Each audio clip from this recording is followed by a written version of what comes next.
তো বন্ধুরা, প্রিয় বন্ধুরা, ফেসবুকে বলছে যে লাইক দিলে লাইক দেব, কমেন্ট করলে কমেন্ট করব, শেয়ার দিলে শেয়ার দেব, আহ, আমাকে সাপোর্ট করলে সাপোর্ট করবো, এগুলো না বলার জন্য। এগুলো বললে সমস্যা হবে বেশি, মানে পরবর্তী আপনাদের সমস্যা হয়ে যাবে। তার জন্য এগুলো আমি কোনোদিন বলি নেই, আশা করি আপনারাও বলবেন না, বুঝছেন?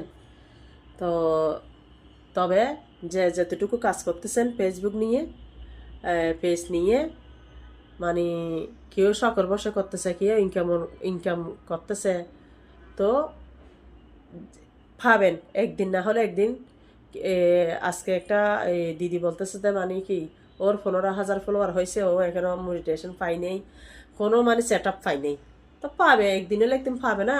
ব্যবসা করলে তো লস হবে, লাভ হবে, এগুলো তো চিন্তা করতে পারবেন না, কিন্তু হবে, পারবেন, পাবে একদিন হলে একদিন। কিন্তু হার মানবেন না, চালিয়ে যাবেন, আমার মতো চালিয়ে যাবেন। অসুস্থ হন, মানে পড়ে যান, যেরকম হোক না কেন আমার মতন চালিয়ে যাবেন। আমি কিন্তু হার মানতেছি না, আপনারাও মানবেন না হার, চালিয়ে যাবেন। বন্ধুরা, আশা করি বুঝতে পারছেন, বুঝছেন?